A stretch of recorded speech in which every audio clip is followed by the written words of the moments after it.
Ever find yourself glued to a foreign film or series, like one of those international hits everyone's talking about? Yeah, totally. I bet you were watching it dubbed, right? I mean, most of us are. It's like Oh. this invisible world. We hear the voices, but have you ever thought about what's really going on in a dubbing studio?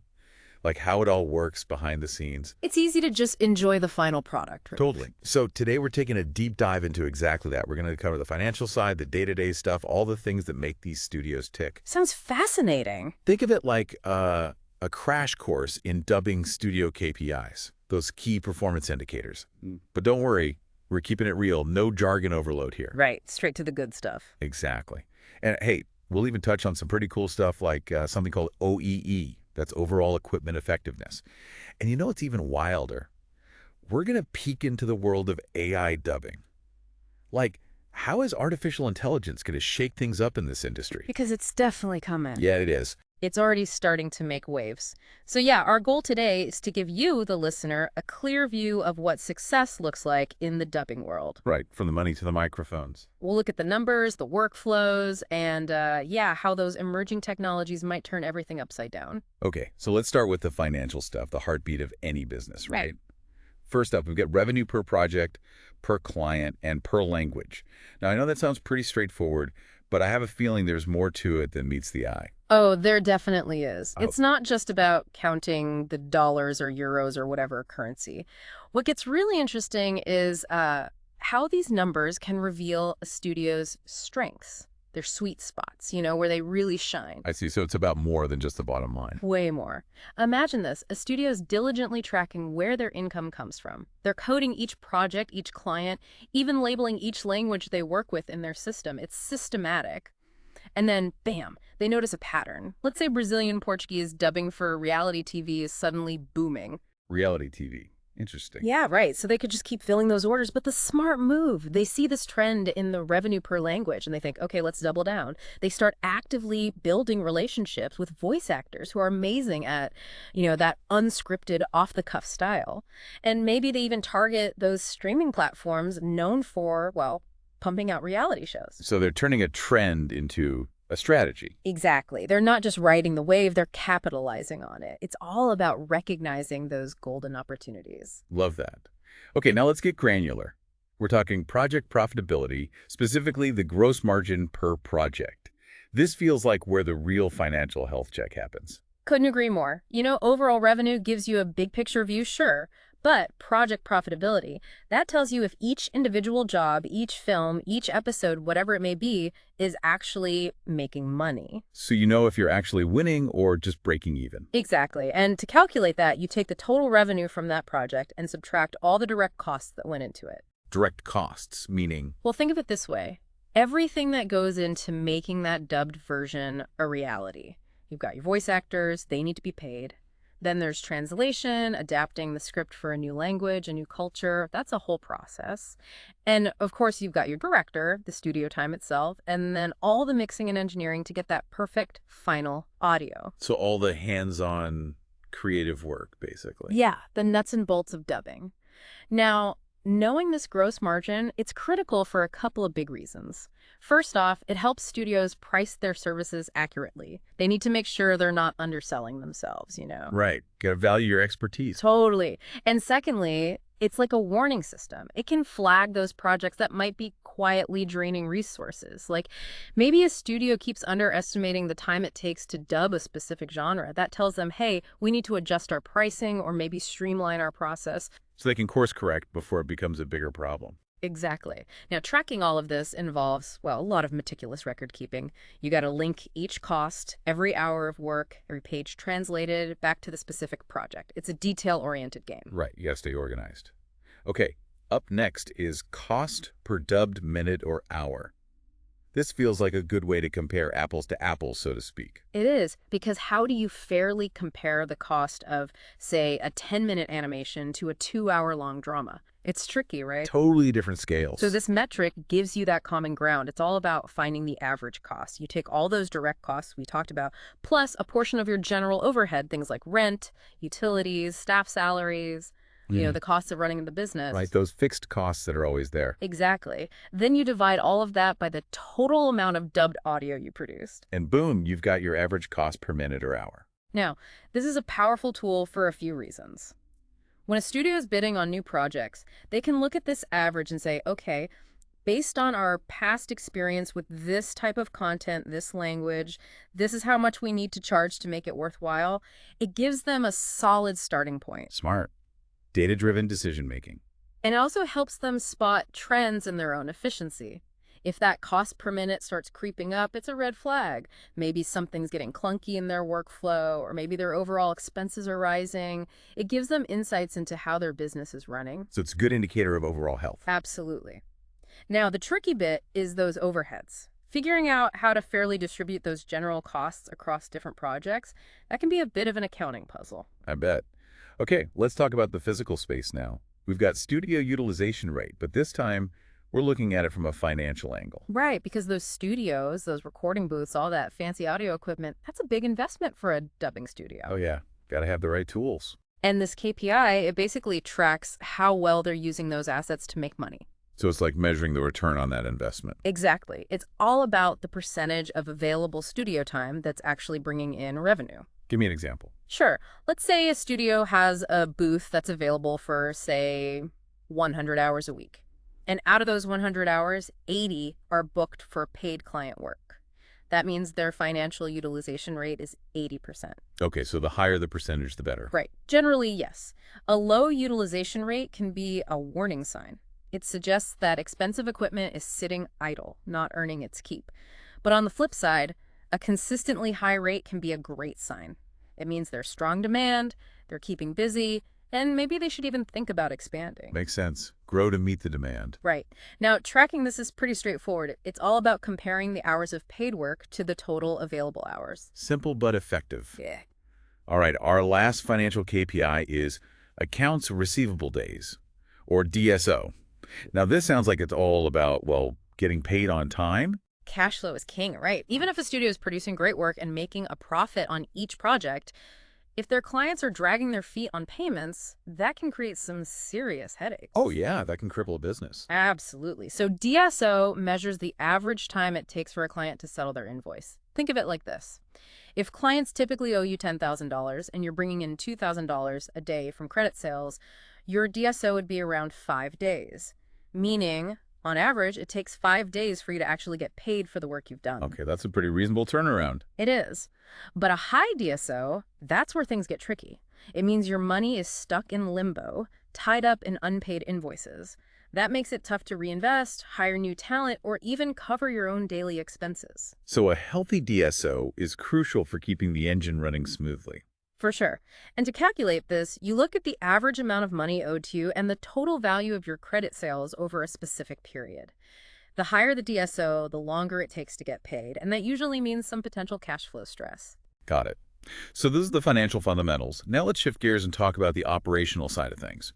Up first is project turnaround time, or TAT.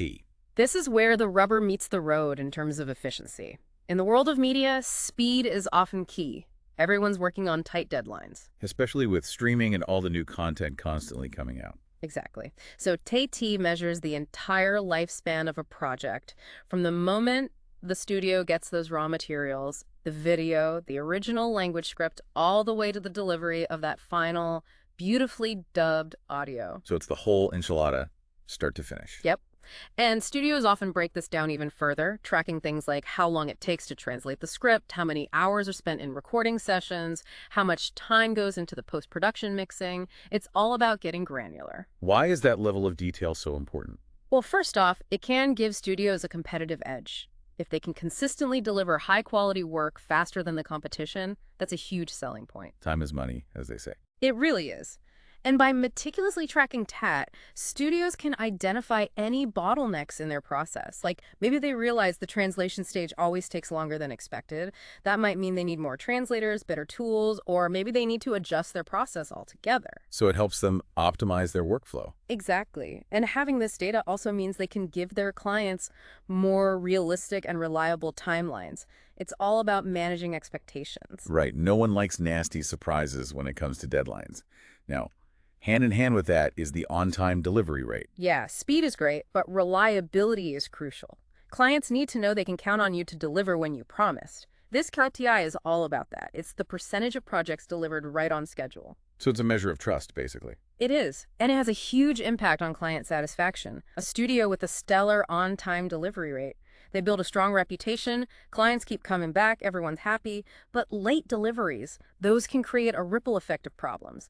Clients might miss their own deadlines, they could face financial penalties. It's a mess. So hitting those deadlines is not just good practice, it's good business. Definitely. And the tracking, this one is pretty simple. You just count the projects delivered on time versus the total number of projects delivered. Easy peasy. I like it. Okay, let's dive into the quality aspect now. We've got quality acceptance rate and rework rate. These feel like two sides of the same coin. They are. They go hand in hand. Quality acceptance rate, that's the good stuff. It measures how often a studio delivers that final dubbed audio. The client listens to it and they say, perfect, this is exactly what we wanted. No revisions needed. So it's a measure of getting it right the first time. Exactly. Now, rework rate, that's the less fun part. It tracks how often a project needs to go back for fixes, either because the studio's internal quality control team caught something or the client requested changes. What kind of things could trigger rework? Oh, it could be anything. Maybe there's a technical glitch in the audio, like some background noise or a weird distortion. Or maybe a voice actor's performance isn't quite hitting the mark. Maybe there's a problem with the translation, a lip sync issue, anything that impacts the quality of the final product. So high acceptance rate, low rework rate, that's the goal. You got it. Now, a high rework rate, that's usually a sign of bigger issues in the workflow. Maybe the casting process is off. Maybe there's a breakdown in communication somewhere. It's like a canary in the coal mine. A sign that something needs attention. Yep. And rework, it costs time, it costs money, and it can damage a studio's reputation. So keeping a close eye on this is crucial. To track it, studios log every instance of revision, noting the reason, and then compare that to the total number of projects. It's all about identifying patterns and addressing the root causes. Got it. So we talked about studio utilization from a financial point of view, focusing on those billable hours. But now we've got studio booth utilization rate from an operational perspective. What's the difference here? The financial angle, that's all about how much money those studios are generating. But the operational perspective, that's a wider lens. It's about how much those studios are actually being used, period, billable or not.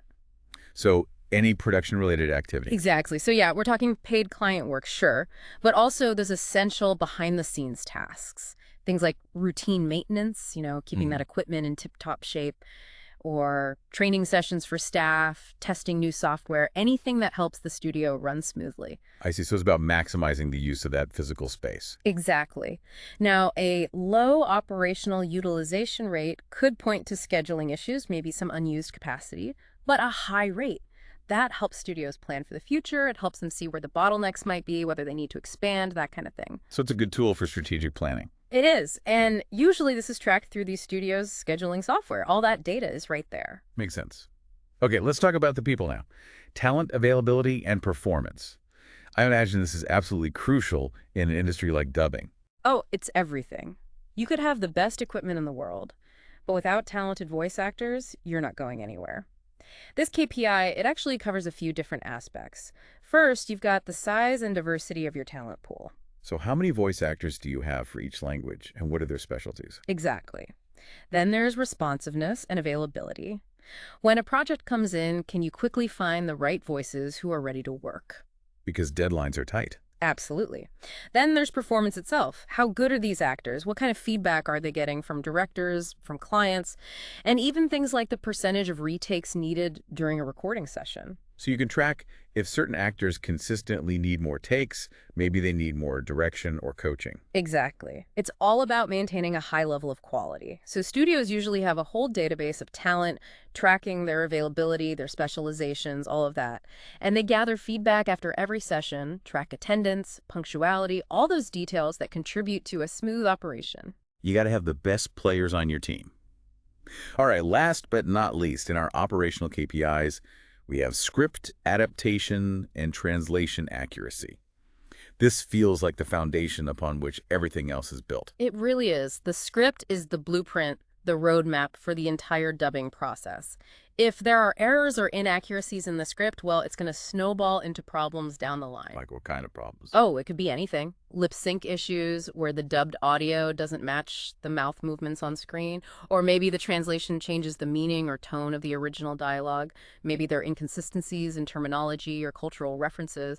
All of these things can impact the quality and the viewer's experience. Right, so accuracy is paramount. Absolutely. And studios go to great lengths to ensure that accuracy. They have dedicated quality control processes for scripts with multiple checks at different stages, and they track every error that's found, tracing it back to the script to identify any recurring problems. So it's a continuous improvement process. It is.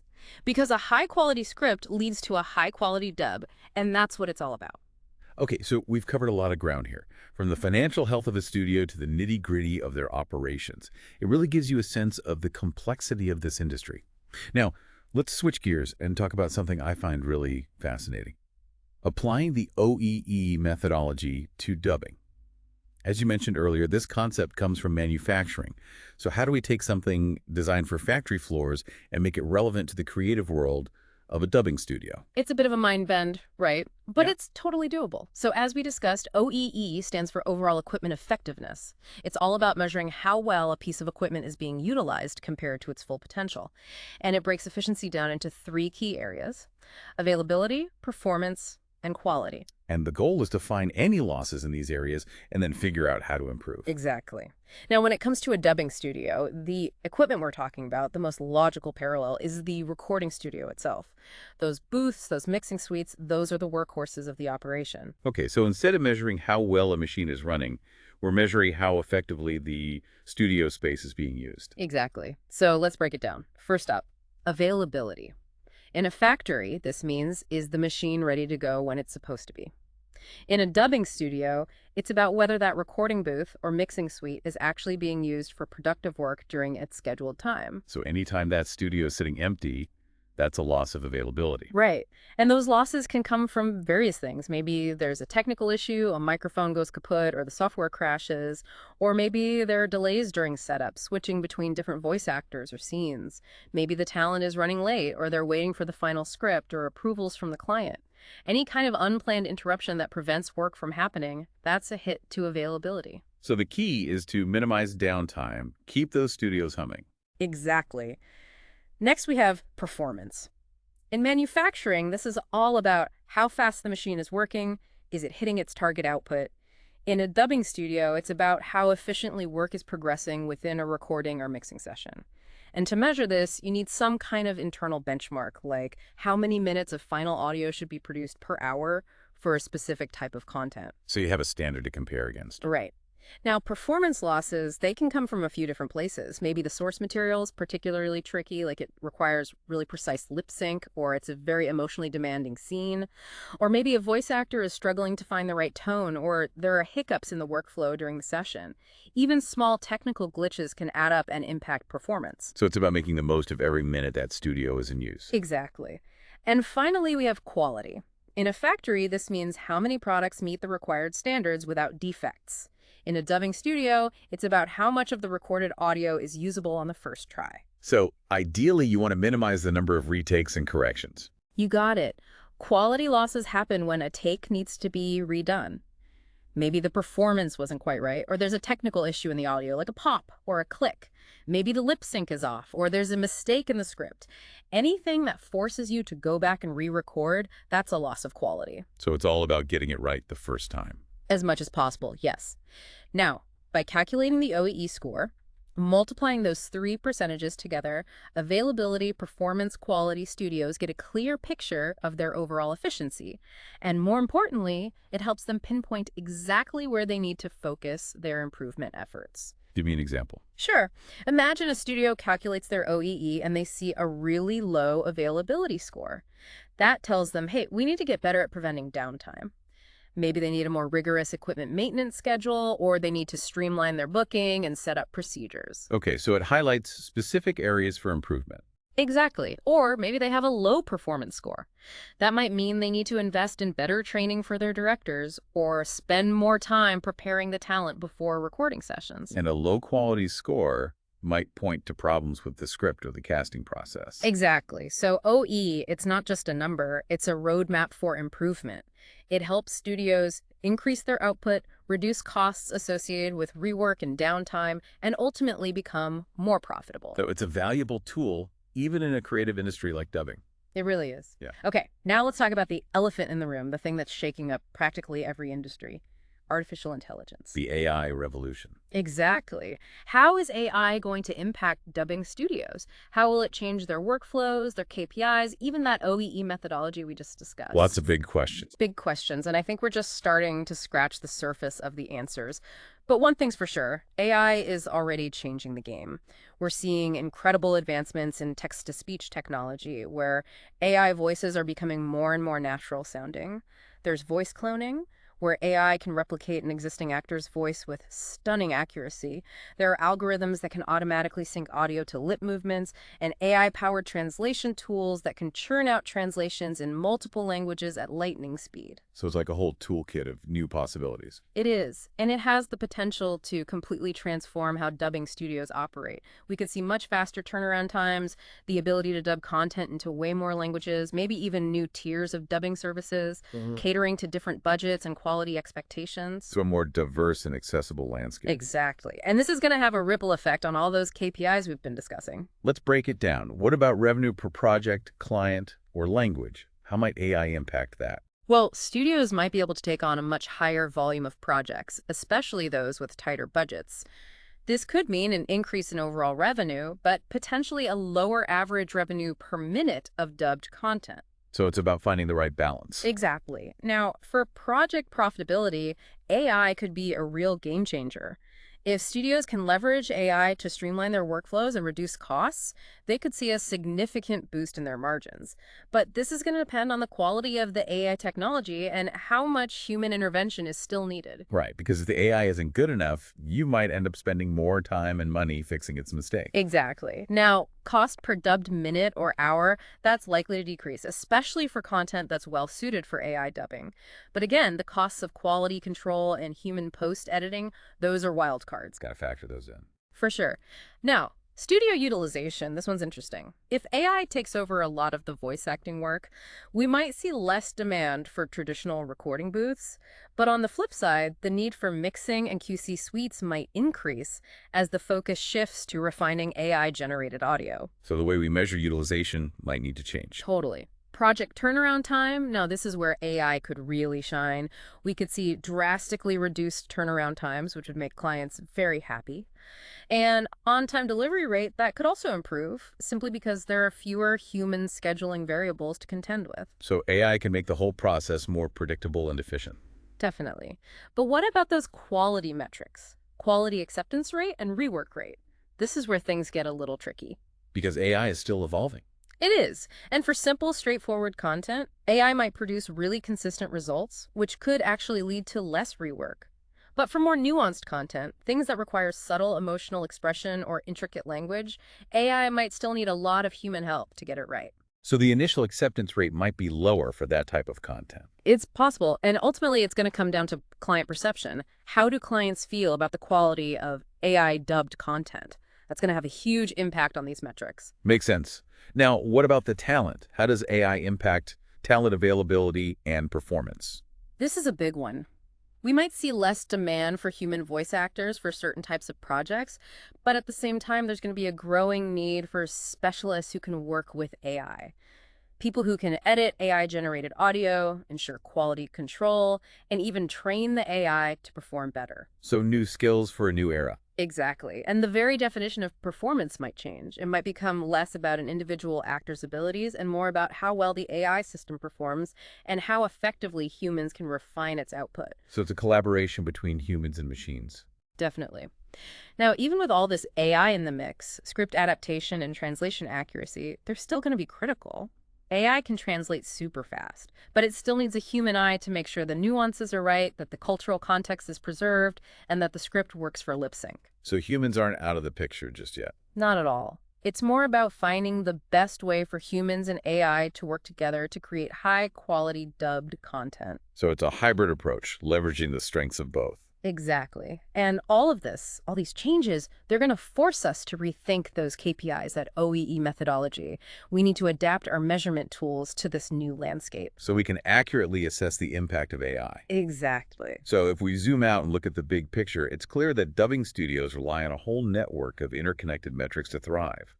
And even in a creative field, a structured approach like OEE can be incredibly valuable. It helps studios identify inefficiencies and make strategic improvements. Yeah, it takes the guesswork out of optimization. Totally. Now, AI dubbing, that's a whole new frontier. Mhm. It has the potential to revolutionize the industry, making the process faster, more scalable, and potentially more cost-effective. But that question of quality, that's the big one. That's the key to unlocking the full potential of AI in dubbing. It's all about finding that sweet spot, that balance between human creativity and the power of AI. And that's what makes this whole conversation so fascinating. We're witnessing a major shift in how stories are told and shared across cultures and languages. And by understanding these metrics, by understanding the potential of AI, we gain a deeper appreciation for the complexities and the exciting possibilities within the dubbing industry. It's definitely a world worth exploring. It is. So here's a final thought for you, dear listener. As AI technology keeps advancing at this incredible pace, how do you think our very definition of quality in dubbed content might change? And what implications will that have, not just for the studios, but for the audiences who are watching and listening? It's something to ponder. Thanks for taking this deep dive with us.